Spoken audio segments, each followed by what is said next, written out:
Psychologists of Reddit. What was the most disturbing story you have ever heard? Thanks for the stories. Edit. Marked NSFW. I'm not a psychologist, but my friend is. She told me about a patient of hers who was HIV positive and a paranoid schizophrenic. He thought that the nurses who worked at the hospital he was in were trying to kill him. So he would frequently bite his tongue and spit HIV positive blood into their faces, mouths. When they had to come into contact with him, they were required to wear full masks and gloves. I had a client with intellectual deficits that stimulates her optic nerve manually by pushing her finger into her eye socket and touching it. The medical doctor that helped with the situation said the action causes an endorphin rush that she was addicted to. Luckily, through some pretty dedicated behavioral therapy, she no longer does it. Pretty messed up when it was happening though.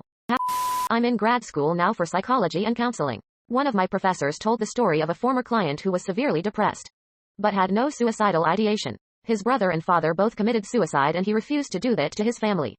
However, he constantly imagined killing his wife. They had a happy marriage, never fought, etc. She was so compassionate and comforting, knowing his mental state, but he couldn't stop thinking about killing her. My professor made him talk through the act of killing her, closing his eyes and describe every detail, and he said the guy just broke down and sobbed uncontrollably. He felt so horrible. He knew it was so wrong and truly didn't want to hurt her. But he couldn't stop his thoughts. He was diagnosed, along with 3 or 4 other disorders, with OCD because he was obsessed with the thought of killing his wife. This story sticks with me since I always thought of OCD as people who are obsessed with certain actions, etc. Not thoughts or ideas. My mom used to be an advocate for children with mental disabilities.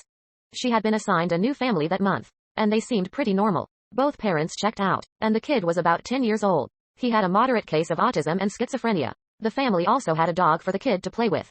When the dog died, the parents decided to let the kid keep playing with it. No, they didn't stuff it. The kid played with the dead dog for a couple weeks before my mom realized what was going on. The kid would even sleep with the dog at night. TL. Doctor, an autistic child played and slept with a dead dog at it. I do not know the details of the child's schizophrenia. I know it's extremely rare to be diagnosed that young. I'm just relaying what my mom told me. Also, rip inbox. I had a psych professor a few years back which liked to give a lot of clinical examples. One of these actually made me say, what the fuck? Basically, a girl who was a gang hang-around for a few years decided she wanted out.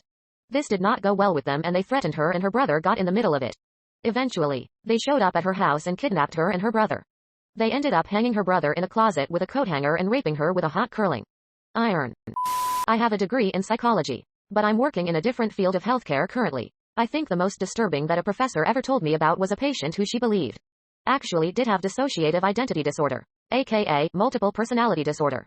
The woman was from a war-torn country and had been raped and tortured as a sex slave for years before being rescued and brought to America. Most of the time she was totally normal, but situations that reminded her of her home country or caused great stress sent her into the other personalities. One was an aggressive soldier, one was a terrified child, and one was a hypersexual young woman. She had landed herself in jail due to both the aggressive soldier, in which she was convinced she was a man, and the hypersexual woman, in which she attempted to prostitute herself. I believe my professor was writing a case study on her. She had a service dog that was trained to alert her family if she was getting stressed or anxious, so they could make sure she was somewhere safe, home or hospital, if she dissociated. Not a psychologist, but I worked in a group home for boys once. The staff recommended I hold off reading their files for a few weeks so I could get to know them. First, when I did read one boy's file, I regretted it right away. He had been given up at birth because his mom was an alcoholic and drug addict. He had FASD, passed around a few foster homes until he settled at one around 5 years old. But the husband was sexually abusing him. CAS let him stay with the wife after she kicked the husband out. But when she found the boy having sex with the dog, she called CAS and he was sent to the group home. Cute boy, 8 years old when I met him, but with the intellectual capacity of a 3-year-old. Wish I could have helped him more. But psych tech here, and it has to be the few child fetish people I have met. They typically lead normal lives and have a compulsion that can't be stopped. And when they get caught, they enter a state of pure self-destruction. It's the worst depression and suicidal ideation I've ever seen. We have to keep them in seclusion with absolutely nothing, not even a cloth gown, or they will attempt. I spent 95% of my teenage life incarcerated, from juvenile hall to youth authority, basically prison for minors. The young girls that I encountered have had some serious issues. I became very close with this one girl at the time. She was 13. She was raised by her father and 5 brothers. Her father and all but one of her brothers would constantly rape her.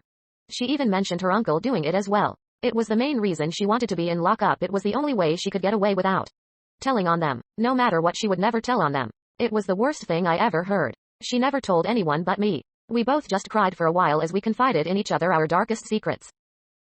I'm not a psychologist. I did spend 5 months in a treatment center where we had to share our stories. The worst I heard. And really they were all the worst, but there are two that stick out the most. I'll share one due to the length. I'm not using many details to protect her privacy. But here goes. A young girl is living with her mother and father. Her only recollection of her father is that he was super nice to her, but mean to her mom. One day, after her dad was particularly mean to her mom, they packed all of their stuff and left her childhood home to live with her mother's sister. This next detail was first brought up years after the end of the story. Her mother would stay up late at night worried for her life and the life of her children. She sat down with her sister at some point and said, "He's going to kill me. I know he will. I want you to take care of my kids when he does." Imagine hearing that all those years later. Knowing your mother knew she would die and didn't do anything to stop it. This girl had a brother and a sister. And one day on the way to her little brother's baseball practice, a large truck started following them. Her father was driving. He began to rear-end the car, attempting to run them off the road. This was on a residential street. Eventually, the car was rammed into a tree. Her mother told the oldest daughter, the person I was in treatment with, to grab her cell phone and call 911. But she couldn't find the phone. So they got out of the car. At this point, her father climbed out of his car and drew his gun. He shot and killed her mother and brother and then aimed the gun at her. He shot her in the shoulder. And before she lost consciousness, she told her younger sister to play dead. The whole family was rushed to the hospital and the two girls were the only survivors. After he was arrested, he didn't kill himself and he wasn't shot by police.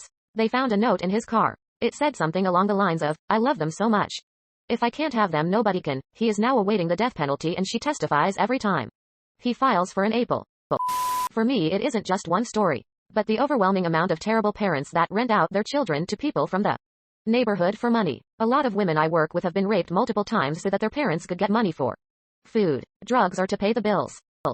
I worked for a residential treatment place for teens. They were committed to us against their will for a minimum of 6 months. Most had stories you wouldn't believe. The worst was a 13-year-old girl. She was very sweet but also very uneducated. She had never been to school. Her mother left, I think, when she was very small. The dad beat her and her brother regularly. She was also having sex with her brother. She got pregnant. The dad took the infant at birth out into the woods and killed it, then brought back a bucket of the blood and made her bathe in it. Her uncle was also molesting her. When the dad found out about it, he killed the uncle and himself in front of her. There are probably some other details I'm forgetting because it was a long time ago. That poor girl now bounces from institution to institution. Remember that psychologists are not only there for the extremely messed up, batshit insane people. No shame in going to a therapist or psychologist for depression. It is in fact always a very good idea to do. Don't be shy. Nullify your problems or be afraid, please. Your problems can be solved. I had a client once who was diagnosed with pretty severe schizoaffective disorder. She believed her house was haunted and would tell me in vivid detail about a woman with really thin, stringy black hair without any eyes. Just empty eye sockets. She said how she always saw her somewhere in the distance, getting closer. One night she stated that she woke up and the woman was staring at her, smiling this really wide smile in the corner of her room. Then she started whispering to her to kill herself over and over. She also claimed that next morning she woke up and there was a kitchen knife on her night stand that she had no recollection of placing there. That was pretty chilling to hear. In one of our sessions she started screaming and crying, claiming that the woman was right behind me. She also thought the woman stabbed me in the head during this session and I was bleeding profusely. It was certainly hard to sleep after that. This post really makes me realize how lucky I am. This probably won't get read, but here's mine. I am a case manager in a prison, and one of my sickest offenders I have had to work with was not all there mentally. He sexually molested his own 2 daughters. The oldest from when she was 6 until she hit 12 and had her first period. The second from when she was 3 until he was caught. He would rape them vaginally and anally. And if they tensed up he would beat them. He went as far as to build a rape room out of shag carpet to soundproof it. The mom knew what was happening and didn't say anything until he beat her so bad the neighbors called the cops. According to the report, she walked in on him with the youngest while forcing the oldest to watch. When I interviewed him about it, he justified it by saying they were his property. He also told me how his daughters seduced him and had flirted with him since they were infants. After the assessment I sat in the bathroom and tried to find my soul. I studied psychology but never worked in that field. I do volunteer at a suicide hotline though, and you hear some messed up things from callers. Necrophilia and the like. I'm not qualified yet. That takes a doctorate. But one of our case studies in college about a woman with a dependent personality disorder was pretty bad. She had been a patient of our professor and he featured her in his clinical psychology book. Without names or location. Obviously, her husband was sexually abusing her daughter. But she just didn't want to leave him. It's difficult to comprehend how should priorities have to be there. I work as a group therapist in a safety net inpatient hospital wing. There are literally thousands of stories I could tell, but in the interest of confidentiality I will just share one my professor told me about her client back when I was in grad school. This guy was volunteering in a seedy part of town, and as he was going to drop off some donation items, he got targeted for a gang initiation. Several large men jumped him, stole his car and all his donation items, and then anally raped him. One or several of the men who raped him had HIV and passed it on to him. So to recap, he got the shit beat out of him, all his stuff stolen, and then raped and given HIV, all while he was trying to do some good in the world. I used to work for a children's youth group. There was a little girl there who was so sweet but was missing most of her fingers on her right hand and her thumb was mangled. When I found out what her story was, I was horrified. Mom had checked out early on. Major drug addict, and kids were left with dad, who was a borderline alcoholic with a bad temper. Well, one day when she was out with her dad, she was 3 at the time, she started throwing a temper tantrum over something. Dad got angrier and angrier, and when they got to their car, Dad grabbed the girl by the arm and proceeded to smash her hand between the car and the car door. Cops were called, obviously. Girl went into foster care for a bit. Dad spent only 3 months in jail and had to attend anger management parenting classes. The girl was back with her dad fairly soon and lived in fear of him ever since. A few. Asterisk, a client with mild but visible physical disabilities due to being the product of incest. The mother had them too. There was a lineage of incest in the family. The grandfather molested him, too, along with everyone else in the family. And he then became an abuser to his younger cousins. It's very difficult to rehome kids with sexually inappropriate behaviors. So after he was released from court-mandated treatment, guess where he went? Right back home. Asterisk, I had another client with a very low but functional IQ. He could, with lots of help, live semi-independently and hold down a basic job when he got older. However, his mom was extremely low IQ. She had been raped repeatedly in group home environments. He was the product of one such rape, so she was put into an apartment. Multiple assessments showed she did not have the capacity to be a mother. Despite the fact that she loved this kid, she was happy to give him up. He was unattractive, and had severe developmental delays, even considering his IQ, due to living in an inappropriate environment. The court deemed time and time again that it was best to keep the bio family together and sent him home over and over. His entire life was cycling in and out of services. Edit. Removed 2 stories may be inappropriate, too sensational for a forum like this. But all of these stories were shared now years ago, with full client, family, guardian permission in order to promote the need for treatment and reform. It hasn't happened. I also want to say that in every case, overworked CPS workers were doing the absolute best with their unmanageable schedules and very limited resources. Edit 2. Some commenters and PMs have asked what they can do to help. Here's a start. Asterisk, fight for greater funding for child protective services. Push for reform of their caseloads. Asterisk, start a community discussion on the strengths, weakness of the preserve the family of origin at all costs mentality. Asterisk, we need a massive influx of cash to treat families like this. It's incredibly expensive, but totally worth it. Write your local politician first. These families aren't high on the radar of those with power. I've had several clients with disturbing stories. But what really gets to me as a therapist is when I need to hospitalize a client. It's actually part of the job. If you come in and tell me you are going to kill yourself, I have to have the police come get you and transport you to a locked inpatient facility. Sometimes this happens easily. The client knows it's the best thing for them and goes willingly. Sometimes it's less easy. The client rages, may or may not threaten me, and eventually flees, only to have the cops pull him, her over and transport the client to the hospital in the back of a squad car. Whatever way it happens, I will never get over that feeling of complete and utter sadness of watching someone I care about. Yes, good therapists actually care about their clients. Go into the hospital. I'm not sad because they went in, but because they so easily could have lied to me and gone home and taken their own lives. I'm lucky enough to have not experienced that, but I know if I keep practicing then I probably will. So I guess the disturbing story is mine. I know that for all the work we do together, and as well as some people might seem to be feeling, anyone I meet with might choose to kill themselves. And I may not be able to get them enough help first. I used to work as a counselor for adolescents who were required to attend therapy by the court. One that stands out was a boy who had issues with his mother as far as her paying more attention to her dogs than to him. Among other things, one day they found out the son had sex with one of the dogs and it later died. He was an interesting kid, but the entire family dynamic was pretty creepy. This thread is filed with parents and guardians who should be burned alive for what they did to these kids. ITT horrible, depressing, painful stuff. If you're very empathetic and sensitive, you won't be able to handle reading some of this. You've been warned, though. This comment will probably float around the bottom, rendering it pointless. I don't know that you will get a lot of first-hand stories here, since in America HIPAA laws would prevent a psychologist from divulging confidential information. Even if they posted it anonymously and removed most of the details, they could still lose their license if caught. In addition, people who seek treatment do so believing it will be held confidential, and an ethical psychologist would be strictly bound to uphold this. Not my story. My mom worked in mental institutions in her younger years, and actually worked at a large, well-known asylum before it was shut down. There was one woman there that thought she was a vampire of sorts. She was only allowed out 1 hour a day, and they had to use safety precautions. She had already attacked and killed at least one hospital worker before these were enacted.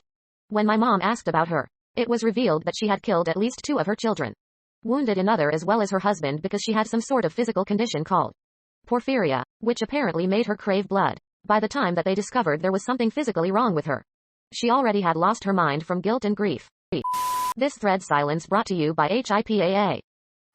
Really hoping the therapists I've seen over the years aren't the type to sell out my painful story for some internet cool points from strangers. Vote me down, but wow. Fuck all of you. I worked many years at a residential facility for adolescents and children, so I remember a few. One teen boy I met had trouble getting along with others. His mother used to strike him with a whip while having intercourse with him on an altar as part of a satanic ritual. Anther boy was 11 and one of the best behaved children on his unit. This was amazing given the fact that his parents used all their children as child prostitutes, forced them to have sex with each other, and also forced them to eat feces with their oatmeal breakfast. A teen girl had overwhelming compulsions to shove things into her vagina, and we were forced to keep her in wrist to waist restraints with mittens on her hands to prevent this. She would put staples, pencils, anything really inside herself. She had been raped by all the males in her family, brothers, father, and grandfather. I don't know the history of the other teen boy, but he would have sex with anyone and anything. He claimed to be sexually attracted to the space shuttle and desired to be a welding machine when he grew up. He was once caught masturbating with a grasshopper in his hand. When asked, he said he was having sex with the grasshopper. He masturbated so frequently that we were required to give him a small cup of Vaseline at night so he wouldn't chafe.